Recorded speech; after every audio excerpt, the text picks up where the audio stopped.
बऱ्याच उद्घाटनांना मी जाते, पण हा माझा आवडीचा विषय आहे. लहान मुलांसाठी एक इनोव्हेटिव्ह एज्युकेशन असावं त्याच्यासाठी प्रयत्न डी.वाय. पाटील ग्रुप करत असतात आणि पूजा डी.वाय. पाटीलच्या कॉन्सेप्टनी हे मार्स वन हे सुरू झालेलं आहे.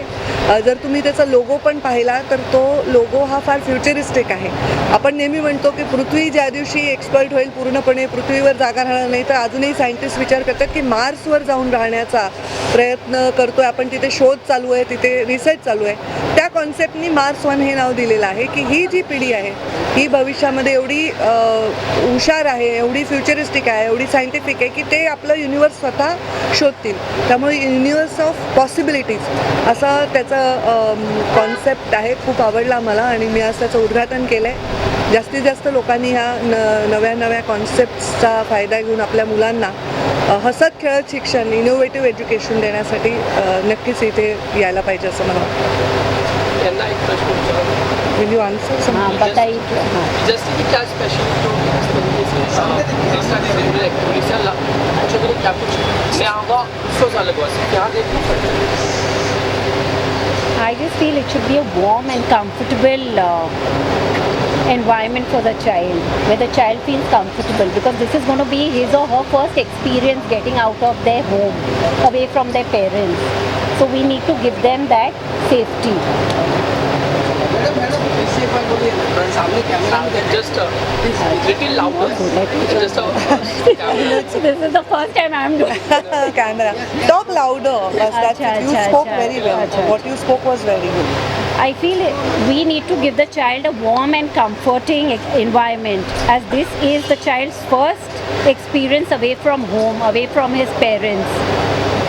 So that's what we are looking for in Mars One. Ma'am after pandemic आप किस तरह का ध्यान रख रहे हैं जो बच्चों के लिए आपको बताना चाहेंगे किस तरह का आप प्रिकॉशंस ले रहे हैं? So that the team will tell you exactly about it, huh? Because they are the ones, you know. With her you can start, and if you want to know anything, my principal will tell you about it. Yeah. एक प्रश्न असा आहे की आज आपण आता तुम्ही हे पूर्ण टोटली रोलिंग सेपरेट रोलिंग करा. माझे प्रश्न don't mix her news with my bite. Only take me in the frame. I don't want her to unnecessarily get in. When they catch me, they will ask me 10 more questions. हेच पलीकडे okay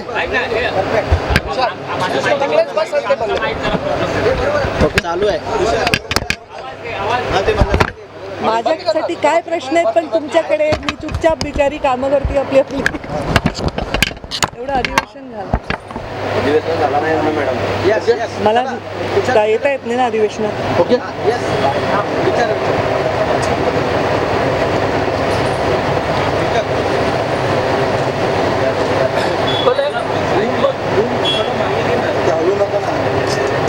hello hello hello mike check. Okay okay thank you. थोडंसं louder. Yes. Okay ठीक आहे. Ready. देशभरात आपण पाहतो आहोत की केंद्र सरकारच्या विरोधात डाव्या संघटना असतील किंवा कामगार संघटना असतील मैदानात उतरलेल्या आहे. 2 दिवसाचा बंद पुकारलेला आहे. खूप नाराजी केंद्र सरकारच्या विरोधात कामगार संघटनांची. त्याबद्दल काय? I think I'll move out of it. No, because you're continuing the thought. Okay, let her go. Can I please?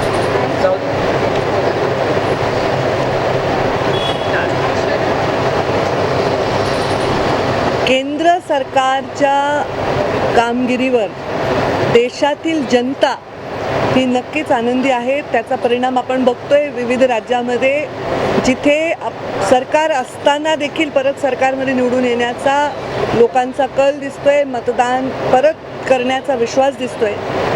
जेव्हा एखादं राजकारण चालू असतं, जेव्हा सरकार असतं, तर सरकारकडे मागण्या जणांचे आतापर्यंत मृत्यू झालेले आहेत. राज्य सरकार कोर्टाकडून सांगितलं जातं की या संदर्भातला राज्य सरकारनं तोडगा काढावा.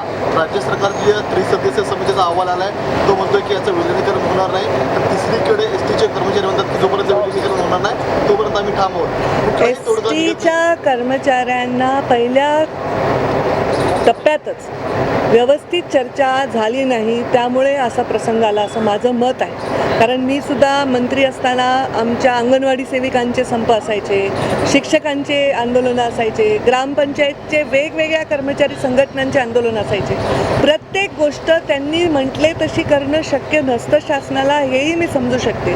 पण त्यांच्याशी चर्चा करण्यामध्ये शासन कमी पडलेलं आहे. आणि जर त्यांच्या मागण्या जशाला तशा पूर्ण करता येत नसतील तर त्याच्यातून सुवर्ण मध्य गाठणं हे शासनाला शक्य होतं, पण शासनाने गृहीत धरलेलं आहे आणि म्हणून आज एस टी कर्मचाऱ्यांचा संप चिघळत चालला आहे असं मला वाटतं. ताई, तुम्ही एक महत्त्वपूर्ण विधान केलं की त्यांनी गृहीत धरलं, म्हणजे राज्य सरकार ज्या अनेक संघटनांच्या मागण्या येत आहेत त्यांना गृहीत धरत आहे, त्यापैकीच एक एस टी कर्मचाऱ्यांची मागणी होती त्याला गृहीत धरल्यामुळं हा संप एवढा चिघळलेला आहे. असं म्हणायला हरकत नाही. एकीकडे एस टी कर्मचारी विलीनीकरणाची मागणी करतात, राज्य सरकार कंत्राटी कर्मचारी भरण्याचा घाटा चालक देखील कंत्राटी भरण्याचा कारण ते कंत्राटीच असल्यामुळे तो निर्णय नियमाने शासन घेऊ शकतं. पण संवेदनशीलपणे विचार करता एस टी कर्मचाऱ्यांना दिलासा देण्यासारखा मधला मार्ग त्यांना सामावून घेणं जर शक्य नसेल तर मधला मार्ग काढणं शासनाला शक्य असतं आणि ते शासनाने करायला पाहिजे होतं असं मला वाटतं. ताई, औरंगाबादमध्ये अनेक तरुण नशेच्या विळख्यात जाताना पाहायला मिळतात. नायट्रोसेट 10 जी टॅबलेट आहे, ती टॅबलेट प्रिस्क्रिप्शनशिवाय मिळत नाही. मात्र औरंगाबादमध्ये अनेक मेडिकल स्टोअरमध्ये ही सर्रास दिली जाते, त्यामुळे अनेक तरुणाई यामध्ये भरडली जाताना पाहायला मिळते.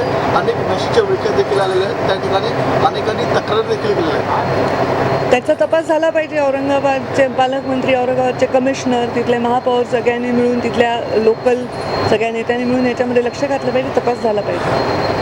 हे दुसरं असं की जळगावमध्ये सोशल मीडियावर मुख्यमंत्र्यांच्या विरोधात आक्षेपार्ह पोस्ट, मुख्यमंत्र्यांच्या विरोधात संबंधातली एक आक्षेपार्ह पोस्ट जो आहे जळगावमध्ये टाकण्यात, शिवसैनिकांनी त्या व्यक्तीला चूक केलेली आहे, त्याच्या पत्नीलाही मारहाण केली अशी बातमी समोर येते. सोशल मीडियावर हे जे काही चालतं त्यानंतर जो एक राजकीय नेत्यांचा किंवा कार्यकर्त्यांचा जो एक उद्रेक दिसतो, एकूण जी परिस्थिती त्यावर काय म्हणाल, याच्यात कंट्रोल असलं पाहिजे आणि पूर्ण एकूण प्रश्न मोठे मोठे ऐकते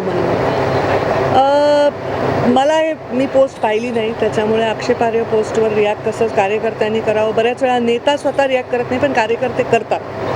माझं असं म्हणणं आहे की हे सोशल मीडियाने पातळी सोडली तर नक्कीच ह्याचा त्रास होत असतो आणि त्यामुळे सोशल मीडिया कसा असावा भविष्यात, त्यांना किती डिसिप्लिन असावा, त्यांनी काय बोलावं, त्याच्यावर ज्यांच्याविषयी बोलतात त्यांचे काय अधिकार असावे, याच्यावर नंतर भविष्यामध्ये नक्कीच काहीतरी नियमावली आली पाहिजे असं मला वाटतं. शिवसेनेचे पदाधिकारी यशवंत जाधव यांच्या घरी ईडीनं आयकर विभागाने छापा मारला. त्यांच्या डायरीमध्ये एक नोंद सापडली आहे की मातोश्रीला 2 कोटी आणि 50 लाखाचं घड्याळ दिलेलं आहे. यावर मला असं म्हणायचं आहे की कोणत्याही तपास यंत्रणा ह्या त्यांचा शोध घेत असताना आपण डायरेक्ट निर्णयाला पोचणं योग्य नाही. त्यांनी काय म्हणलं याचा तपास यंत्रणाच तपास करतील. माझ्या राजकीय जीवनात मी कधीही असे गॉसिप ओरिएंटेड स्टेटमेंट करत नाही.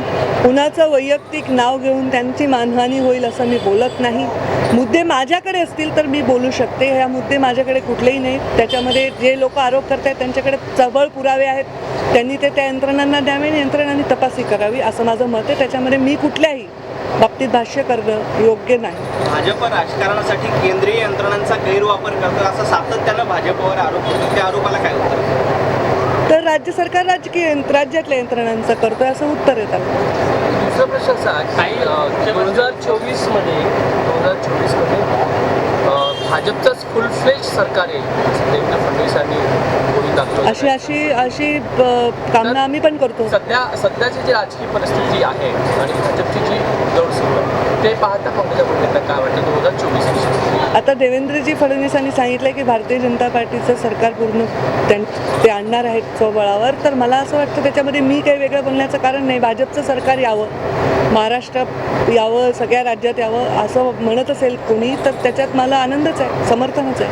काही मुख्यमंत्री उद्धव ठाकरे यांनी विधानभवनात भाषण केलं, मला अटक करा, मला पण अटक करा असं माझ्या शिवसैनिकांना हात लावू नका असं त्यांचं म्हणणं होतं. ज्या सध्या कारवाई सुरू आहे त्यामुळे जर उद्विग्न होता आणि दिसते होता तुम्ही भाषणही ऐकलं असेल. नाही, मी सॉरी ते भाषण नाही ऐकलं त्यामुळे मी काही त्याच्यावर खरंच नाही ऐकलं. नाही, मी कश्मीर काळजी विशेषतः आता चर्चेत आहे तर कोल्हापूरच्या तरुण पुन्हा सहभाग होण्याना पाहिजे असं म्हटलं तिच्यावर आणि जर धनंजय मुंडेवर चित्रपट काढला तर तो सुपर डुपर हिट होईल ती काश्मीर फाईलचा नो कॉमेंट्स. काश्मीर फाईल बघितला का? नाही, सॉरी, मी नाही पाहिला काश्मीर फाईल्स.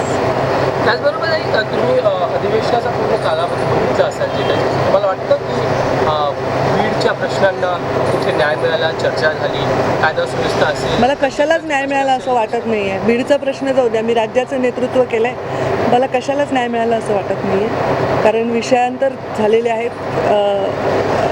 कोणत्या मंत्र्यांना काढायचं, कोणत्या मंत्र्यांना ठेवायचं याच्यावर जास्त लक्ष दिसतंय. जनतेचे प्रश्नांकडे एकतर एवढे दिवस अधिवेशन एवढं लांब झालंच नाही इतके दिवसात, तर जनतेच्या प्रश्नांवर चर्चा वाढली पाहिजे असं मला वाटतं. एक शेवटचा प्रश्न. चांगले प्रश्न विचारा. राष्ट्रवादीने सगळा कारभार जो आहे राष्ट्रवादीनेच चालवायचा आहे. आज शिवसेना आणि काँग्रेसच्या मंत्र्यांनी आमदारांनी फक्त आता गाड्याच फिरवायचं शिल्लक. काय बाकी सगळा कारभार जो आहे राज्याचा राष्ट्रवादीच करते. हे पहा, मी भाजपची राष्ट्रीय सचिव आहे. राष्ट्रवादी, शिवसेना आणि काँग्रेसची प्रवक्ता नाही. त्यामुळे त्यांनी काय करायचं हा टोटली त्यांचा प्रश्न आहे. हा एक चांगला प्रश्न, एक चांगला प्रश्न. बघू चांगला आहे का. राज्यात आता आपण बघतो मगाशी म्हणाला शेवटचा प्रश्न. कुणाला न्याय मिळालेला नाही आहे. पंकजाताई येत्या काळात रस्त्यावर उतरतील का आणि या घटकांसाठी जिथे आवश्यक आहे मी तिथे रस्त्यावर उतरेन, जिथे आवश्यक नाही तिथे मी रस्त्यावर न उतरताही काम होईल. ओबीसीचा एक प्रश्न. ओबीसीच्या मुद्द्यावर सध्या प्रभाग रचनेचा एक महत्त्वाचं विधेयक जे ते मंजूर करण्यात आलं, कारण का 6 महिन्यापुढे ढकलल्या गेलेल्या आहेत. हे जे काही या दरम्यान झालं त्यात तुम्ही समाधानी आहात, त्याचा फायदा होणार आहे का? मी समाधानी नाही आहे, कारण या निवडणूक ओबीसीच्या आरक्षणासकट व्हायला पाहिजे होत्या. त्याच्यावर आम्ही आवाज उचलला, आम्ही स्पष्ट मत व्यक्त केलं. त्या दडपणाखाली सरकारने हा निर्णय घेतला.